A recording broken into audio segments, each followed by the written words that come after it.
नमस्कार आमार प्रिय दीदी बोनेरा बंधुरा दास फैमिलीते तोमादेर सबाइके अनेक अनेक स्वागत। और आजकेर भिडियोटी तोमरा जे जेखान थेके देखछो सबाइके अनेक अनेक स्वागत भालोबासा जानिये आजकेर भिडियोटा आमि एखान थेके शुरू करछि। एखन बाजे घड़िर काँटाय सकाल 7टा और आज के हलो शनिवार। एखन थेके आमि भिडियोटा शुरू करलाम पुजोर थेके। और आज के सकाल 7टा थेके सन्ধ্যে 6টা पर्यन्त आमि आज के की संसारेर काजकर्मगुलो करेछि सेगुलोई तोमादेर साथे आज के शेयर करब। आमार प्रिय दीदी बोनेरा बंधुरा अनुरोध रइलो पुरो भिडियोटा देखार जोन्नो। भिडियोटा जोदि भालो लागे किंबा खाराप लागे अवश्यई कमेंट सेक्शने जेये कमेंट करे बोलो। आजकेर भिडियोते जारा आमार नतून बंधु पुरानो बंधु एखोनो जारा आमाके सबस्क्राइब करोनी তোমরা যদি মনে করো আমার ছোট্ট পরিবারের সদস্য হতে তাহলে আমার চ্যানেলটাকে সাবস্ক্রাইব করে আমার পাশে থেকে যেতে পারো। আর ভিডিওগুলো যদি বেশি বেশি ভালো লেগে থাকে অবশ্যই তোমরা শেয়ারও করতে পারো। তাহলে দেখো আমি পুজো আরম্ভ করে দিয়েছি, সমস্ত পুজোর গোছগাছ করা হয়ে গেছে। এবার দীপ জ্বালিয়ে নিচ্ছি। আজকে শনিবার তার জন্য আজকে ধূপকাঠি দিলাম না, ধুনো দিয়ে দেবো।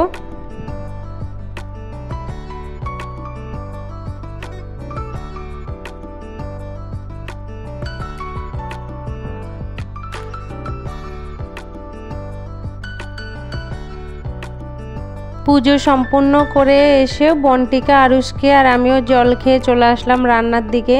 আজকে হলো চিড়ার পোয়া বানাবো, লাল চিড়ার পোয়া বানাবো। তার জন্য দিয়ে দিলাম অল্প তেল, তেলের উপরে বাদাম দিয়েছি আর পেঁয়াজ দিয়েছি, পেঁয়াজ কুচি আর আলু গাজর দিয়েছি। বিমসটা নেই তার জন্য দিলাম না। আর এখানে স্বাদ মতো লবণ দিলাম আর হলুদ গুঁড়ো দিলাম আর একটু চিনি দিয়েছি আর একটু নারকেল ছিল নারকেল কুড়ো দিয়েছি। আর চিড়াগুলো প্রথম থেকে আমি ভিজিয়ে রেখেছিলাম, যেহেতু লাল চিড়া একটু শক্ত হয় অনেক টাইম, কত 10-15 মিনিটের মধ্যে আমি ভিজিয়ে রেখেছিলাম। তারপরে এই যে আমরা সবাই মিশে খেলাম, খাইয়ে দিয়ে স্কুলে আরুষকে স্কুলে ছাড়তে আসলাম। বোনটি তো দাদাভাইকে ছেড়ে যাচ্ছে, প্রচুর মন খারাপ আর বাই করতে করতে করতে করতে যাচ্ছে। আর এখন যাচ্ছে অল্প দোকানে কিছু রান্নার কিছু কেনাকাটি করব, তেল মশলা। তার জন্য ঘরে চলে আসলাম দোকান থেকে। এই যে টুকি নাকি অল্প জিনিস এনেছি আর আরুষের পেন্সিল ছিল না, পেন্সিল এনেছি। মানে আর সকালবেলা যে স্নান করেছিলাম এখনও কাপড় চোপড়গুলো শুকাত দিইনি। কাপড় চোপড় তো না, নাইটি আর একটা কাঁথা আছে, ওই যে রাত্রে কখন মাঝে সাঝে বন্টি শুশু করে সে কাঁথা আছে। আর আমার দুটো নাইটি আছে আর একটা পেটিকোট আছে। আর বন্টির কিছু জামা কাপড় আছে, ওগুলো ভিতরে শুকাত দেবো, বাইরে আর জায়গা হলো না। এখন চলে আসলাম বন্টিকে স্নান করিয়ে। দাদা ভাইয়ের মতো গামছা পরবে বলে জিদ করলো, তা আমি ভাবলাম বড় গামছা পরলে পরে যাবে, ছোট গামছাটা বের করে দিলাম। এই গামছাটা বের করি না আমি কখনো, এই গামছাটা একটা স্মৃতি আমার মনে করি। আমার একটা যা আসামের বাড়ি ওদের, উনি ব্যাঙ্গালোরে থাকতো, ওই সময় ওনার সাথে দেখা। আর ওনার মেয়েকে এরকম ছোট গামছা দিয়ে গা মোছাতো, আসামের এই গামছা। তা আমার থেকে খুব ভালো লাগতো, তাই আমি বলতাম গামছাগুলো না খুব ভালো লাগে। তো বললো কি তাহলে একটা নতুন আছে তুমি নাও, তোমার ছেলে মেয়ে হলে তখন তুমি গা মোছাবে। কিন্তু তখন আরুষ বোনটি কেই হয়নি, মানে অনেক বছর হয়ে গেছে, তারও 2 বছর পরে আরুষ হয়েছে, তথাপি কিন্তু আমি গামছাটা ইউজ করিনি। এখন মাঝে সাঝে বের করি, মানে গামছাটা আমার থেকে খুব ভালো লাগে। আর গামছাটা রয়েছে ওনার একটা স্মৃতি হিসাবে, তার জন্য আর ইউজ করি না, আজকে আবার বের করলাম। আর এদিকে দেখো রান্না করতে এসেছি, রান্না বসিয়ে দিয়েছি। আর দেখলাম বোনটি ব্রাশ করছে, সেটাও তোমাদের সাথে একটু শেয়ার করলাম। আর এদিকে বেগুন ভাজি বসিয়ে দিলাম।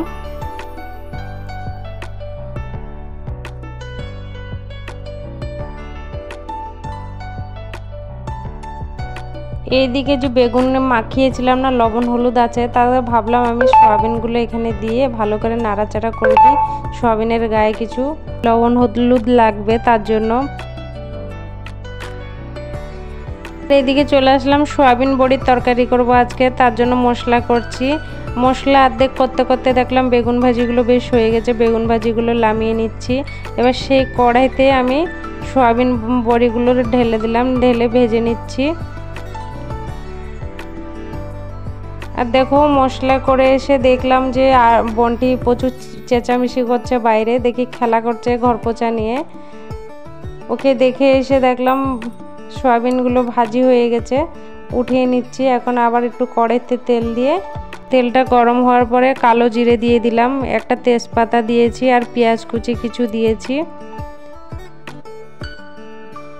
আর দেখো এই প্লেটটাতে আমি সবসময়, এই প্লেট না হলে অন্য প্লেটে আমি সবসময় এভাবে হাতা খুন্তিগুলো রেখি, যাতে তেল মানে চুলার উপরে না লাগে। আর এখানে বেগুন আর আলু বসিয়ে একটু ভালো করে কষিয়ে নিচ্ছি। কষাবার পরে যে বেটে রেখেছি মশলাগুলো তারপরে দেবো, এখন মশলাগুলো দিলাম না। তার ভিতরে আমি এগুলো আটাগুলো মাখিয়ে রুটি করে নিচ্ছি। দেখো রান্না করতে করতে চলে আসলো কলাবালা আর অঙ্গুরবালা এসেছিল। কলা আর অঙ্গুর কিছু কিনে নিয়েছি। দেখো রান্নাটা বসিয়ে পাওয়ার কম করে দিয়ে গিয়েছিলাম রাস্তায় দৌড়ায়ে। আর এদিকে রান্না এক পাশে হচ্ছে তরকারি, আরেক পাশে আমি রুটি করে নিচ্ছি। 3টে রুটি করেছি, বেশি না। মশলার সাথে আলু, বেগুন, টমেটো, সয়াবিন ভালো কষানো হয়ে গেছে, এবার জল দেবো। আর একসাথে 3টা রুটি করে নিচ্ছি, একটা একটা করে করছি না। আমি কিন্তু যতগুলো রুটি করি ঘরে মানে খাওয়ার জন্য 10-15টা আমি এভাবে একসাথেই করে নিই, তারপরে সেঁকে নিই রুটিগুলো। তোমরা যারা এভাবে রুটি করো তারা তো জানো কত শীঘ্র হয়ে যায়। আর যারা তোমরা এভাবে রুটি করো না, একবার করে ট্রাই করে দেখতে পারো। অনেক বন্ধুরা আছো অন্য অন্য প্রসেসে রুটি করে থাকো, তো এটা না এইভাবে না রুটি করলে আমার থেকে সুবিধা হয়, তার জন্য আমি এইভাবেই রুটিগুলো সেঁকে নিই। তোমাদের আর কীরকম প্রসেস আছে একটু প্লিজ কমেন্ট করে বলো। অনেকে দেখেছি তাওয়াতে কীরকম মানে নাকড়া দিয়ে ঘুরিয়ে ঘুরিয়ে ঘুরিয়ে ঘুরিয়ে রুটি করে, সেরকম কিন্তু আমি একদমই পারি না। আমার থেকে এটা সুবিধা হয়, আমি তার জন্য এইভাবেই করি। তরকারিটা হওয়ার পজিশনে চলে এসেছে, তার জন্য আমি এখানে গরম মশলা করে নিচ্ছি। যেহেতু সয়াবিন তরকারি একটু গরম মশলা না দিলে ভালো লাগবে না। আর একটু না লবণ দিয়েছিলাম জানো তো, নাহলে না একটু লেট হবে তার জন্য বাটতে, তাই আমি একটু লবণ দিয়েছি, জলদি হয়ে গেছে কিন্তু বাটা। তরকারিতে গরম মশলা দিয়ে এবার তরকারিটা নামিয়ে নিলাম।